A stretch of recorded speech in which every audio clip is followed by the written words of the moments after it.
नमस्कार दोस्तों, versus of wisdom में आपका स्वागत है। आज हम श्रीमद् भागवत पुराण के चतुर्थ स्कंद के 29वें अध्याय का अध्ययन करेंगे, जिसमें नारद मुनि द्वारा राजा प्राचीन बरही को भक्ति और आत्मज्ञान का महत्वपूर्ण संदेश दिया गया है। यह अध्याय हमें सिखाता है कि कैसे भौतिक जगत के मोह से मुक्त होकर परमात्मा की ओर उन्मुख होना चाहिए। आइए इस ज्ञान की गहराई में उतरें और जीवन के सत्य को समझें। राजा प्राचीन बरही ने जब पुरंजन की कथा सुनी तो उनके मन में अनेक प्रश्न उठे। उन्होंने नारद मुनि के समक्ष अपने हाथ जोड़कर विनम्रता पूर्वक पूछा, हे महर्षि, आपने जो कथा सुनाई है वह अत्यंत रहस्यमयी है। यह पुरंजन कौन है? वह नगरी क्या है जिसमें वह प्रवेश करता है? और वह सुंदरी कौन है जिससे वह इतना आकर्षित होता है? कृपया इस अलंकारिक कथा का वास्तविक अर्थ समझाइए। नारद मुनि मुस्कुराए और बोले, हे राजन, यह कथा एक गहन आध्यात्मिक रूपक है। पुरंजन वास्तव में जीवात्मा है जो अपनी वास्तविक प्रकृति को भूलकर माया के जाल में फंस जाता है। जब मैंने कहा कि पुरंजन एक नगरी में प्रवेश करता है तो वह नगरी मानव शरीर का प्रतीक है। इस शरीर में 9 द्वार हैं, 2 आंखें, 2 नासिका छिद्र, 2 कान, मुख, गुदा और जन्नांग। इन्हीं के माध्यम से आत्मा बाहरी संसार से जुड़ती है। राजा ने गहरी रुचि से सुनते हुए पूछा, और वह सुंदरी कौन थी जिसके प्रेम में पुरंजन इतना खो गया था? नारद ने गंभीरता से उत्तर दिया, वह सुंदरी बुद्धि का प्रतीक है। जब आत्मा शरीर में प्रवेश करती है तो वह बुद्धि से जुड़ जाती है और उसके द्वारा निर्देशित होती है। जैसे पुरंजन उस स्त्री के प्रभाव में आकर विषयों में लिप्त हो गया, वैसे ही जीवात्मा बुद्धि के प्रभाव में आकर संसार के विषयों में आसक्त हो जाती है। नारद ने आगे समझाया, 5 सखियां 5 ज्ञानेंद्रियों का प्रतीक है। आंखें, कान, नाक, जीभ और त्वचा। इनके माध्यम से जीवात्मा बाहरी संसार का अनुभव करती है। और 5 पांडव 5 कर्मेंद्रियों के प्रतीक हैं। हाथ, पैर, वाणी, गुदा और जन्नांग।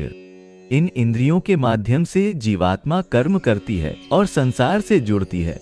राजा के चेहरे पर अब समझ के भाव उभरने लगे थे।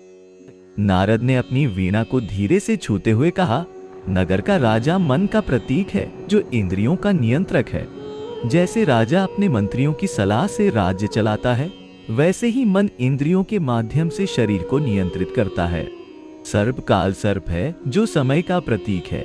समय ही वह शक्ति है जो अंततः सबका अंत करती है। राजा ने पूछा, और वह यवन राजा कौन था जिसने नगरी पर आक्रमण किया? नारद ने गंभीरता से उत्तर दिया, यवन राजा विद्या या अज्ञान का प्रतीक है।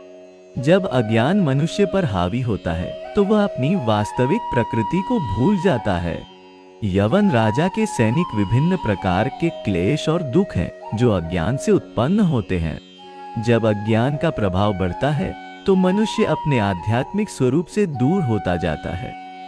नारद ने आगे बताया, जब पुरंजन की मृत्यु होती है तो वह अपनी प्रिय पत्नी के विरह में अगले जन्म में स्त्री बनता है। यह दर्शाता है कि जीवात्मा अपनी आसक्तियों के अनुसार अगला जन्म प्राप्त करती है। जिस चीज से हम गहराई से जुड़े होते हैं उसी के अनुरूप हमारा अगला जन्म होता है। यही कारण है कि आध्यात्मिक ज्ञान और भक्ति महत्वपूर्ण है, क्योंकि यह हमें भौतिक आसक्तियों से मुक्त करती है।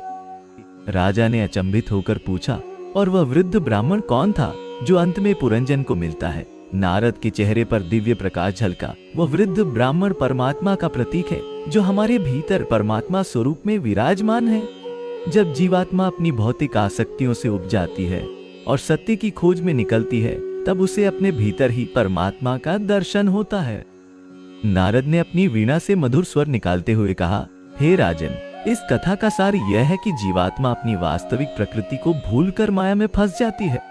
वह शरीर, मन और इंद्रियों से अपनी पहचान बना लेती है, जबकि वास्तव में वह इनसे परे है। जब तक जीवात्मा इस भ्रम में रहती है तब तक वह जन्म मृत्यु के चक्र में फंसी रहती है। राजा ने विनम्रता से पूछा, हे महर्षि, इस भ्रम से मुक्ति का मार्ग क्या है? नारद ने करुणापूर्ण दृष्टि से राजा को देखा और कहा, आत्मज्ञान ही मुक्ति का मार्ग है। जब जीवात्मा अपने वास्तविक स्वरूप को पहचान लेती है तब वह समझती है कि वह न तो शरीर है, न मन है, न बुद्धि है। वह चिदानंद स्वरूप आत्मा है जो परमात्मा का अंश है इस ज्ञान से ही माया का आवरण हटता है।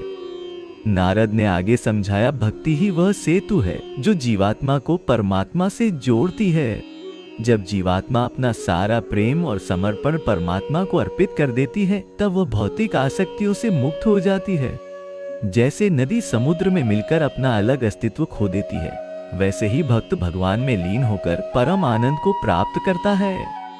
उन्होंने कहा, हे महर्षि, आपके उपदेश से मेरे हृदय का अंधकार दूर हो गया है। अब मैं समझ गया हूँ कि यह शरीर केवल एक वाहन है और मैं इसका चालक हूँ। मैं अपने पितरों के लिए कर्म कांड करने में इतना लीन था कि अपने वास्तविक स्वरूप को ही भूल गया था। जब तक मनुष्य अपने को शरीर समझता है, तब तक वह सुख दुख जन्म मृत्यु के चक्र में फंसा रहता है। लेकिन जब वह अपने को आत्मा समझता है, तब वह इस चक्र से मुक्त हो जाता है। आत्मा अजर है, अमर है, नित्य है। राजा ने पूछा, क्या मेरे पितरों के लिए किए गए कर्मकांड व्यर्थ है? नारद ने समझाया, कर्मकांड व्यर्थ नहीं है, लेकिन उनका उद्देश्य केवल स्वर्ग प्राप्ति नहीं होना चाहिए।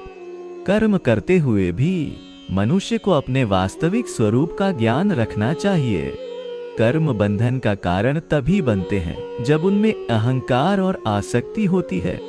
निष्काम कर्म मनुष्य को बंधन में नहीं डालते, बल्कि चित्त की शुद्धि करते हैं। नारद ने राजा को आशीर्वाद देते हुए कहा, हे राजन, अब आप अपने राज्य का त्याग कर वन में जाकर तपस्या करें। अपने मन को भगवान के चरणों में लगाएं।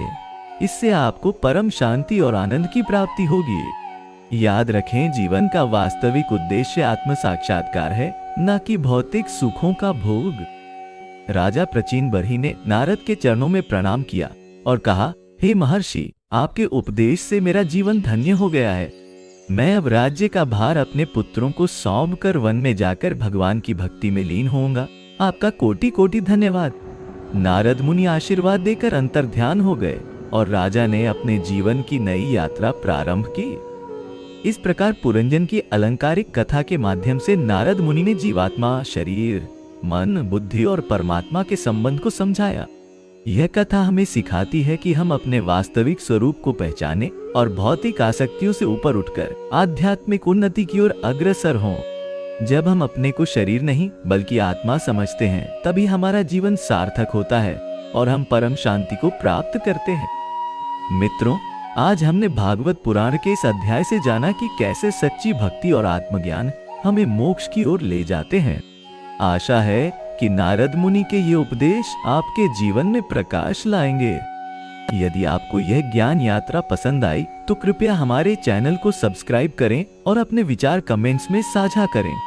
अगले भाग में हम पुराण के और रहस्यों को उजागर करेंगे। धन्यवाद और शुभकामनाएं वर्सेस ऑफ विजडम के साथ बने रहिए।